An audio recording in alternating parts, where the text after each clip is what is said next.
All right, grade 9, this is your virtual day lesson. I'm going to do it as a video. So to try and kind of recreate when we pause in class during lessons to discuss things and give you a chance to kind of think about what you think the answer is, what I'm going to ask you to do is then pause the video and then restart once you kind of had a second to think about it, write in your answer, whatever it happens to be. If you can do this with a classmate, that'd be great. If you are by yourself, that's fine too. Just kind of write down your thoughts and think about things before you click to move on. So today's lesson is on cell evolution. So we're going to first talk about the mitochondria, another organelle which I haven't discussed yet.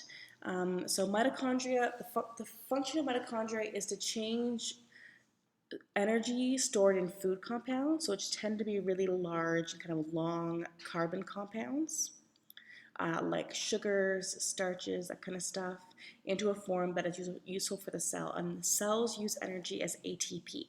We already talked about ATP a little bit when we did membrane transport and active transport. They use ATP for energy. And if you remember, ATP represents adenosine triphosphate. So if you look at the mitochondria and its structure, you'll see how there's these folding inner membrane of the mitochondria. And that large membrane surface area, the secondary inner membrane, is needed so that way the chemical reactions that let a mitochondria take the large sugars and break it down into ATP, so it needs to happen across that membrane. And that process is called cellular respiration. It's actually our next unit. It's about respiration and photosynthesis.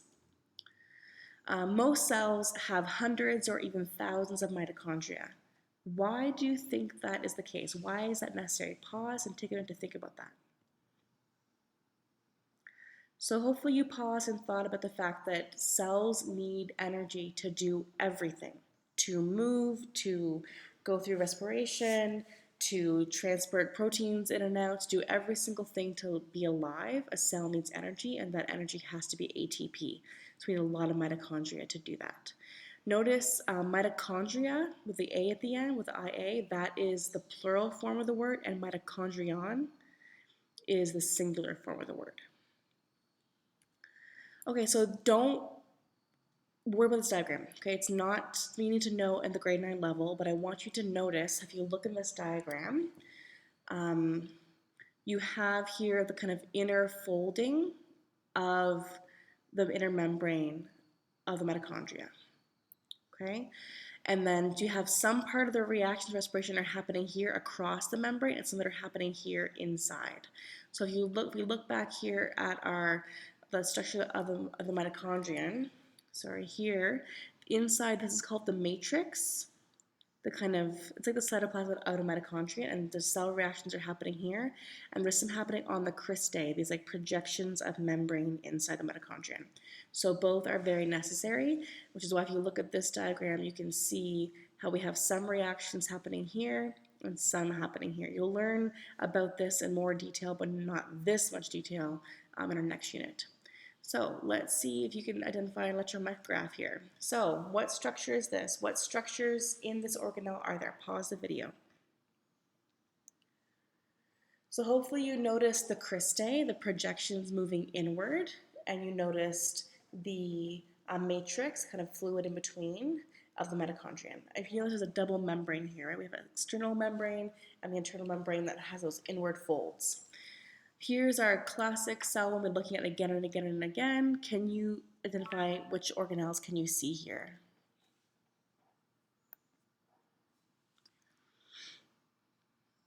So hopefully, along with talking about the Golgi over here and talking about the nucleus and the ER and all the ribosomes, and we have some lysosomes, you also notice we have a lot of mitochondria. And you can notice them because they have all the little lines of cristae inside. It's not super easy to see. If you zoom in, you can kind of see the texture of them because this is a zoomed out version of the entire cell. So that's the mitochondrion. The next organelle for today are chloroplasts. So chloroplasts are the key to photosynthesis. So what kind of cells contain chloroplasts? Pause the video. Chloroplasts are within plant cells, right? Anything that is photosynthesis is a plant cell. We also have some what are called protists that contain chloroplasts as well because they can do photosynthesis. And a photosynthetic plant cell usually contains from 30 to 50 chloroplasts in a single cell. Now that's quite a few less than the mitochondria. And if you think about the reason for that, is more about the fact that the amount of energy that a single chloroplast is able to convert is much more than a single mitochondria is able to convert. So it's a more efficient organelle.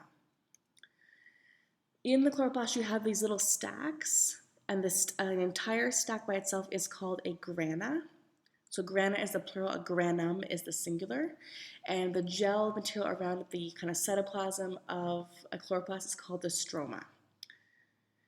And the discs that are stacked up together to make a granum, those are called thylakoids.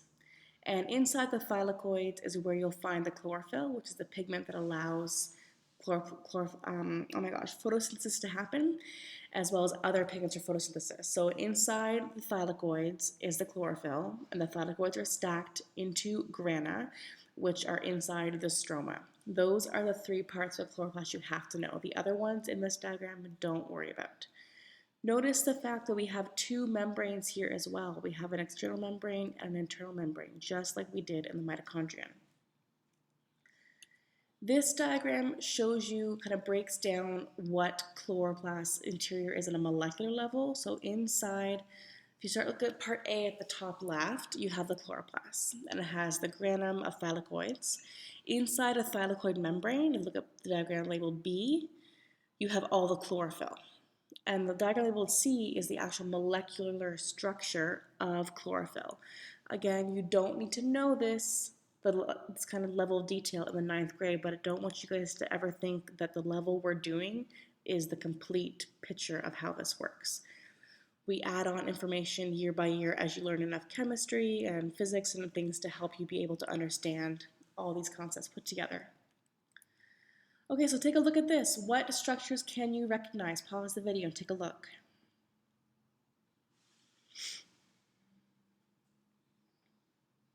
So hopefully you noticed the grana and you noticed the stroma.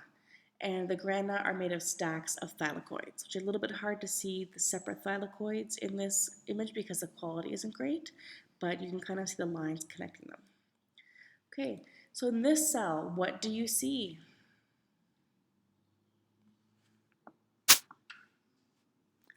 So if you notice, hopefully you're seeing here, these are the chloroplasts, right? And inside these little stacks, these are your grana of thylakoids.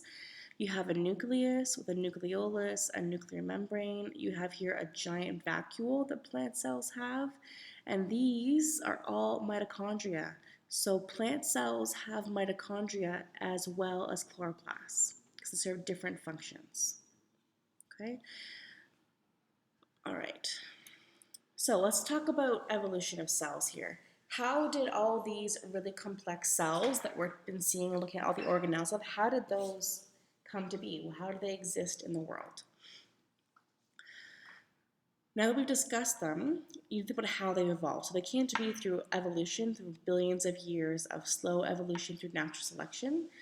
And what you need to kind of be aware of for evolution is that the changes in species, they happen randomly by a mutation, by some sort of process happening that is completely by chance. And then if that change is beneficial for the species, then it will get passed on one generation to the next, just because it allows it to survive better. Okay, so this is through natural selection. You will spend a whole unit on evolution in the 10th grade in more detail, but I don't want you guys to think that this is like planned out by the cell. This is a series of random events that led to having the kind of cells we have today. So if you look at the geological clock here, this kind of gives you an idea of how much time it is taken for those random changes to accumulate to have the kind of cells that we have today. So if you look here,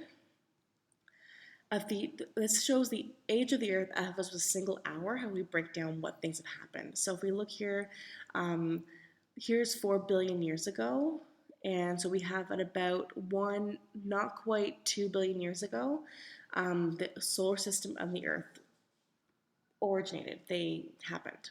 And then after about 4 billion years ago, 4.1 something billion years ago, the first prokaryotes evolved. So no nucleus, no real organelles, but the first living cells that are prokaryotes evolved. And then all this time goes on, 1 billion years or so difference here, and then we get a big change in the amount of oxygen in the atmosphere. After that happened, it still took not quite 1 billion years before we had the first eukaryotes happening. And remember, eukaryotes have a membrane-bound nucleus and they have organelles. After that happens, it still takes quite a bit of many millions of years before we get multicellular eukaryotes. And then a long time to animals, till we move on to land and evolution of different species, and then we get humans at the very end of this clock. So when you think about the changes that have happened in cells to produce prokaryotic and eukaryotic cells, it took billions of years to go from nothing to the first cells, to go to eukaryotic cells, to go to multicellular organisms, and then to go to animals and plants, etc. Okay, so one way we know and theory we have about how this happened is called the endosymbiotic theory. And you break this down, endo means inside, and symbiotic should ring a bell from ecology with symbiosis. This is endosymbiotic theory, and this was proposed in 1981 by Lynn Margulis. And I always like to highlight when we have women in science we can talk about, because there's so few of them who've done big things in science. And she proposed endosymbiotic theory. And what she said is that all cells come from a common origin, which was an already accepted statement in cell biology, and that bacterial cells were predated upon. So they were eaten, consumed by eukaryotic cells about 2 billion years ago. So we have eukaryotic cells with that nucleus in a membrane that consume some sort of bacterial cells. You see the picture down below. And that a symbiotic relationship was formed between that bacterium and the eukaryotic cell that consumed it, and eventually the bacteria became a mitochondrion. So the mitochondrion was originally a free-living prokaryotic bacterium that was taken in by eukaryotic cells.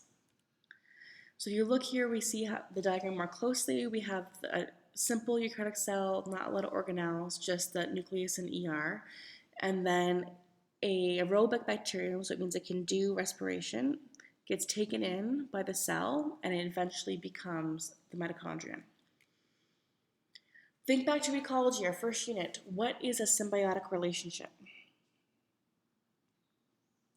So hopefully remember, a symbiotic relationship is a close relationship between two different organisms, and this particular one would be mutualism.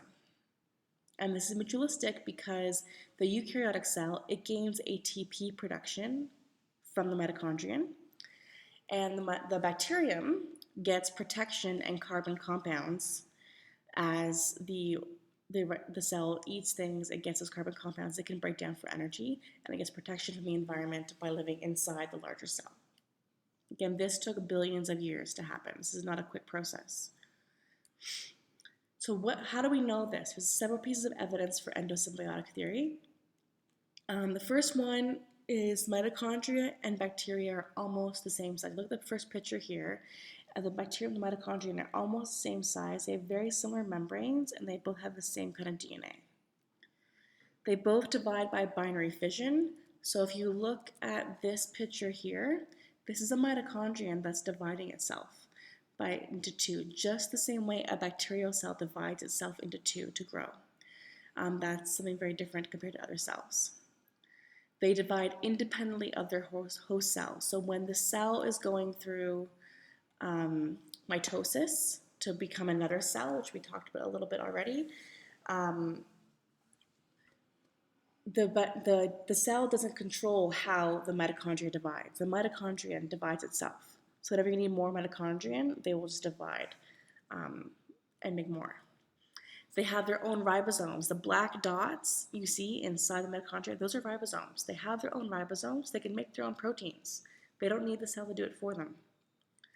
They have their own DNA, And this DNA is very closely resembling the DNA of prokaryotes, much more than the DNA of eukaryotes. Once we sequence the DNA, we realize this. And they have a double membrane, which is consistent with the process of endocytosis. So endocytosis is the opposite of exocytosis. It's where you're taking things into the cell through the membrane. If you look at the bottom picture on the right, you can see a cell kind of being taken in, and therefore it has a double membrane. You notice here in the mitochondrial image, they all have a double membrane. The outer membrane is smooth, the inner membrane kind of goes in as the cisternae, right? So it's a different kind of membrane here. Okay, so can you think of another organelle that has some of those traits and could also have been gained by endosymbiosis? Pause and have a think. If you thought of the chloroplast, you were correct. So we think the mitochondria was taken in first, and then some of those cells became animal cells, and then some of those animal cells took in a photosynthetic bacterium that eventually would become the chloroplast. So you can see if we think about the chloroplast structure, it has a double membrane, it has its own DNA, a lot of similar things to what mitochondria have. Why is this a big evolutionary advantage for cells to take in a chloroplast? Well, if they have a chloroplast, they can do photosynthesis, which means they don't need to consume things to get energy, and they can get energy just from the sun, which is a huge advantage. Okay, that's today's lesson. So next class, we will be going back into our microscope scrapbook assignment, drawing some more cells. So make sure you bring that with you and make sure that you have everything organized and not hopefully cram them out of your bag. I hope this video helped for you guys and hope you took good notes. See you next class.